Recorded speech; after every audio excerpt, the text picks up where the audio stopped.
За анхны оч өрхөйлөнд төвийн их хэмж бэгдэж байна. Халууралт гэдэг нь халуун өдөгч байдлын нөлөөгөөр дулаан цогцолгох төв явж очирсноор биеийн дулаан халуун нэмэгдснээр хэд бол одоо хамгаалах хариу уралыг хэд бол халууралт гэж нэрлэдэг.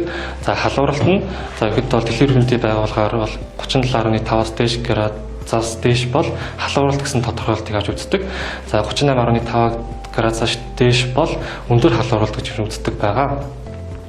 За халууралтыг төрөх хэлбэрээр нь одоо хоёрын ангилдаг. Одоо улаан халууралт болон цагаан халууралт гэж ангилдаг. За улаан халууралт нь бол тухайн хүүхд төрөхөд бол эмгэлзүүн практикт бол гаднаас нь харж ажиллахад бол хацар нь улаасан одоо улаан харагддаг. Арьс нь улаан харагддаг. За тэгээд тэмдэрч үзэхэд ихэд бол мөчтүүд нь дулаан бүлэхэн байдаг. Тухайн хүүхдийг ихэд бол 50 одоо юм байдалтай байдаг байгаа. Харин цагаан халууралт бол эсрэгээрээ тухайн төрөл 50 бус харж ажиллахад бол цайвар цонхгоор тэмдэрч үзэхэд ихэд бол одоо гар мөч хөдөлгөөнүүд нь ихэд бол нөгөө хүйтэн байдаг байгаа. За энэ хоёр халууралт ирэхэд бол хамгийн өндөр эсрэлтэй халууралт нь бол ирэхэд бол цагаан халууралт байдаг. Дотоод одоо халууралт нь маш өндөр 39-40 градус хүрсэн байдаг. За тийм учраас ирэхэд бол эсрэл нь яг юу юм бэ гэхээр бол таталт өгдөг байгаа.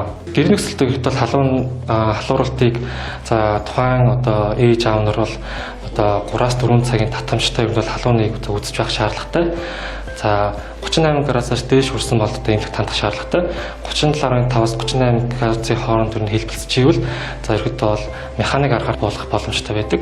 Тухайн арга нь цэвэр одоо даавар бүлээн усаар ороод тухан дээр нэгт бол бүлээн чинь тавьдаг. За дээрээс нь ихэд бол шингэн зүйл маш сайн ууж авах шаардлагатай. Шингэн зүйл уул халууныг ихэд бол шийсээр хорт бодсон хадагчлаар ихэд бол халууныг бууруулах бас боломжтой байдаг байгаа. Ямар үедэрт бол эмнэлэгт хандах вэ гэхлээр за халуун ихэд бол 38-аас 39 градусаас дээш халуурвал 3 хоног өргөжлсөн байвал ихэд бол эмнэлэгт хадна.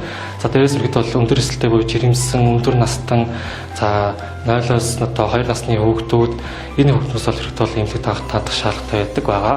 Мөн дээрээс аюултай эргэн шинж буюу хүүхд унтаарсан, за чэйш нь хохолцсон, амьсгаадсан, за тэгээд хөөх чадваргүй бөөлсөн зэрэг шинжтэй тэглэрүүл эмнэлэгт хандах шаардлагатай байгаа.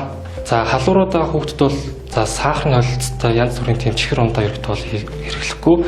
За шингийн юм ялангуяа ус гэдэг зүйл маш зааж хэрэгтэй. Ус гэдэг зүйл ирэхэд бол тухайн бие махбодгоо EDC-г төлөвлөн төлжүүд бол маш чухал шаардлагатай. Дээрээс нь бозин солилцоо эрчимжүүлэх маш чухал шингэн зүйл учраас ер нь бол усыг дор хаяж 1.5-аас 1.8 литр шингэн ууж байж ирэхэд бол одоо хорт утсыг одоо шийшээ гадагшлуулахаас нэг одоо халууралтыг бууруулахаас нэг арга байж болдог байгаа.